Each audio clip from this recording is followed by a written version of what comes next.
بسم اللہ الرحمن الرحیم نحمدہ ونصلی علی رسولہ الکریم اما بعد۔ حیات الصحابہ کا سبق چل رہا ہے۔ آج ہم حضرت عروہ بن مسعود رضی اللہ عنہ کے قبول اسلام کا واقعہ پڑھیں گے، اور ان کے قبول اسلام کے بعد طائف کا ایک قبیلہ تھا بنو ثقیف، وہ بھی اسلام لے آیا تھا۔ تو ہمیں یہ تو معلوم ہے کہ حضور صلی اللہ علیہ وسلم جب طائف سے واپس آئے تھے تو بظاہر ناکامی ہوئی تھی اور لوگوں نے ان کے ساتھ بہت برا سلوک کیا تھا، لیکن یہ نہیں معلوم کہ اس کے بعد ایک صحابی تھے حضرت عروہ بن مسعود رضی اللہ عنہ، جو حضور صلی اللہ علیہ وسلم کے پیچھے پیچھے آئے تھے۔ تو اس میں وہ واقعہ ہے اور بعد میں بنو ثقیف کے اسلام لانے کا واقعہ ہے۔ ابن اسحاق رحمہ اللہ نے بیان کیا ہے کہ جب حضور صلی اللہ علیہ وسلم بنو ثقیف کے پاس سے واپس ہوئے تو بنو ثقیف میں سے حضرت عروہ بن مسعود رضی اللہ عنہ آپ کے پیچھے چل دیے اور مدینے سے پہلے ہی حضور صلی اللہ علیہ وسلم کی خدمت میں پہنچ گئے اور مسلمان ہو گئے، اور حضور صلی اللہ علیہ وسلم سے اس بات کی اجازت چاہی کہ اسلام کو لے کر اپنی قوم کے پاس واپس جائیں۔ حضور صلی اللہ علیہ وسلم نے ان سے فرمایا وہ تمہیں قتل کر دیں گے۔ آپ کو بنو ثقیف کے سابقہ رویے سے یہ معلوم تھا کہ ان میں کبر اور ہٹ درمی ہے۔ حضرت عروہ نے کہا یا رسول اللہ، میں انہیں ان کی دوشیزہ لڑکیوں سے بھی زیادہ محبوب ہوں، اور وہ واقعی بنو ثقیف میں بہت محبوب تھے اور ان کی بات مانی جاتی تھی۔ چنانچہ وہ اپنی قوم کو اسلام کی دعوت دینے کے ارادے سے واپس ہو گئے، اور انہیں امید تھی کہ چونکہ ان کا بنو ثقیف میں بڑا درجہ ہے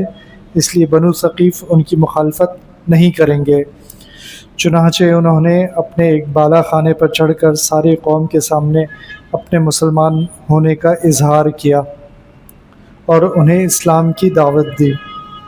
بنو ثقیف نے ہر طرف سے تیر برسانے شروع کر دیے۔ انہیں ایک تیر ایسا لگا جس سے وہ شہید ہو گئے۔ جب وہ زخمی ہو گئے تو ان سے پوچھا گیا کہ آپ اپنے خون کے بارے میں کیا کہتے ہیں؟ انہوں نے کہا یہ ایک اعزاز ہے جو اللہ نے مجھے عطا فرمایا اور مجھے شہادت کا مرتبہ عطا فرمایا، اور میرا بھی وہی درجہ ہے جو ان صحابہ رضی اللہ عنہم کا تھا جو یہاں سے جانے سے پہلے حضور صلی اللہ علیہ وسلم کے ساتھ شہید ہوئے تھے، لہذا مجھے بھی ان کے ساتھ دفن کر دینا۔ چنانچہ لوگوں نے ان کو انہی صحابہ کے ساتھ دفن کیا۔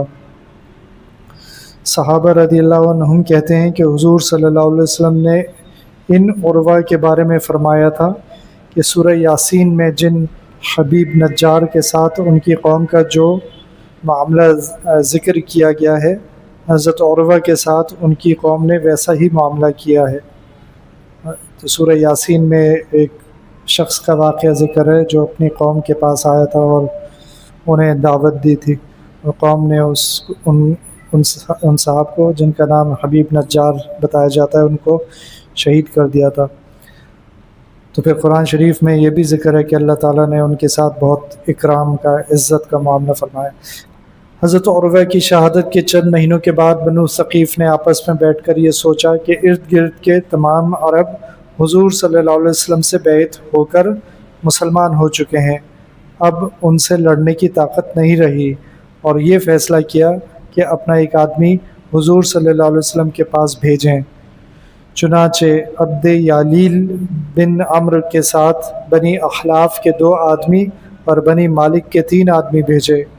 یہ لوگ مدینے کے قریب پہنچ کر ایک چشمے کے پاس ٹھہرے۔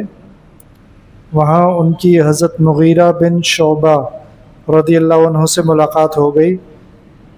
جو اپنی باری میں حضور صلی اللہ علیہ وسلم کے صحابہ کی سواریوں کو چرا رہے تھے۔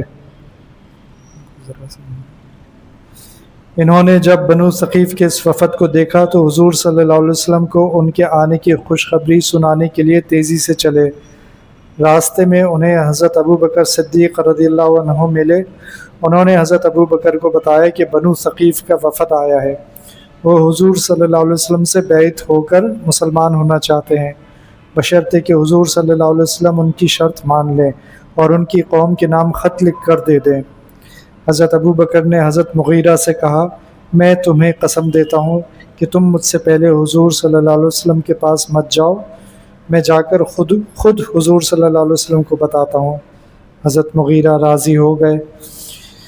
حضرت ابو بکر رضی اللہ عنہ نے جا کر حضور صلی اللہ علیہ وسلم کو اس وفد کے آنے کی اطلاع دی، اور حضرت مغیرہ اس وفد کے پاس واپس آ گئے اور ان کو ساتھ لے کر اپنے جانور واپس لے آئے، اور راستے میں اس وفد کو سکھایا کہ وہ حضور صلی اللہ علیہ وسلم کو سلام کیسے کریں، لیکن انہوں نے حضور صلی اللہ علیہ وسلم کو جاہلیت کے طریقے پر ہی سلام کیا۔ جب یہ لوگ حضور صلی اللہ علیہ وسلم کی خدمت میں پہنچے تو ان کے لیے مسجد میں خیمہ لگایا گیا۔ حضرت خالد بن سعید بن عاص رضی اللہ عنہ حضور صلی اللہ علیہ وسلم کے اور اس وفد کے درمیان واسطہ تھے۔ جب وہ اس وفد کے لیے حضور صلی اللہ علیہ وسلم کے ہاں سے کھانا لے کر آتے تو جب تک ان سے پہلے حضرت خالد اس کھانے میں سے کھا نہ لیتے وہ اس کھانے کو ہاتھ نہ لگاتے، یعنی انہوں نے جو کچھ ظلم حضور صلی اللہ علیہ وسلم پر کیا تھا اس کی وجہ سے انہیں خدشہ تھا کہ کہیں ہمیں زہر دے کر کھانا نہ کھلا دیں، تو جو لے کر آتے تھے ان کو پہلے کہتے تھے پہلے آپ کھائیں۔ اور حضرت خالد نے ہی حضور صلی اللہ علیہ وسلم کی طرف سے ان کے لیے خط لکھا تھا۔ انہوں نے حضور صلی اللہ علیہ وسلم کے سامنے اپنی یہ شرط بھی رکھی تھی کہ حضور صلی اللہ علیہ وسلم 3 سال تک طاغیہ بت یعنی لات کو رہنے دیں، یعنی ایک بت کی انہوں نے اجازت مانگی تھی کہ اس کو ہمارے پاس رہنے دیں، ہم اسلام تو لے آئیں گے لیکن یہ بت ہمارے پاس رہنے دیں۔ پھر وہ ایک سال کم کرتے رہے، لیکن حضور صلی اللہ علیہ وسلم مسلسل انکار کرتے رہے، یہاں تک کہ انہوں نے حضور صلی اللہ علیہ وسلم سے 1 ماہ کی مہلت مانگی کہ جس دن وہ لوگ مدینے آئے ہیں اس دن سے 1 مہینے تک اس بت کو باقی رکھنے کی اجازت دے دی جائے، اور انہوں نے اس مہلت کا مقصد یہ بتایا کہ وہ اس طرح اپنی قوم کے نادان لوگوں کو ذرا مانوس کرنا چاہتے ہیں، لیکن آپ نے کسی قسم کی مہلت دینے سے انکار کر دیا، بلکہ حضرت ابو سفیان بن حرب رضی اللہ عنہ اور حضرت مغیرہ بن شعبہ رضی اللہ عنہ کو ان لوگوں کے ساتھ بھیجا کہ یہ دونوں وہاں جا کر اس بت کو گرا کر آئیں، اور انہوں نے یہ مطالبہ بھی کیا تھا کہ وہ نماز نہیں پڑھا کریں گے اور اپنے ہاتھوں سے اپنے بتوں کو نہیں گرائیں گے۔ حضور صلی اللہ علیہ وسلم نے فرمایا کہ اس بات کو تو ہم مان لیتے ہیں کہ تم اپنے ہاتھ سے اپنے بتوں کو نہ توڑو، یعنی ہم اپنے آدمی بھیج کر توڑوا دیں گے، لیکن تم نماز نہ پڑھو یہ بات نہیں مان سکتے، کیونکہ اس دین میں کوئی خیر نہیں جس میں نماز نہ ہو۔ انہوں نے کہا اچھا ہم نماز پڑھ لیں گے، ہے تو ویسے یہ گھٹیا عمل، یعنی دل سے اسلام اس وقت تک بھی لانے کے لیے تیار نہیں تھے اور نماز کو کوئی اچھا عمل نہیں سمجھ رہے تھے۔ حضرت عثمان بن ابی العاص رضی اللہ عنہ فرماتے ہیں کہ ثقیف کا وفد حضور صلی اللہ علیہ وسلم کی خدمت میں آیا، آپ نے ان کو مسجد میں ٹھہرایا، یہ ایک دوسری روایت ہے، تاکہ ان کے دل پر زیادہ اثر پڑے۔ انہوں نے اسلام لانے کے لیے حضور کے سامنے یہ شرطیں پیش کی کہ جہاد میں جانے کے لیے ان کو کہیں جمع نہ کیا جائے گا، اور ان کی پیداوار کا عشر نہیں لیا جائے گا، اور وہ نماز نہیں پڑھیں گے، اور ان کا امیر کسی اور قبیلے سے نہیں بنایا جائے گا۔ حضور صلی اللہ علیہ وسلم نے فرمایا 3 شرطیں تو منظور ہیں کہ تمہیں جہاد میں جانے کے لیے نہیں کہا جائے گا اور تم سے پیداوار کا عشر نہیں لیا جائے گا، دوسرے قبیلے کا آدمی تم پر امیر نہیں بنایا جائے گا، البتہ نماز پڑھنی پڑے گی، کیونکہ اس دین میں کوئی خیر نہیں ہے جس میں رکوع نہ ہو۔ اللہ تعالی ہمیں صحابہ کرام رضی اللہ عنہم کی سچی محبت عطا فرمائے۔ ربنا تقبل منا انك انت السميع العليم وتب علينا انك انت التواب الرحيم، وصلى الله تعالى على خير خلقه محمد وعلى آله واصحابه اجمعين، آمين برحمتك يا رب۔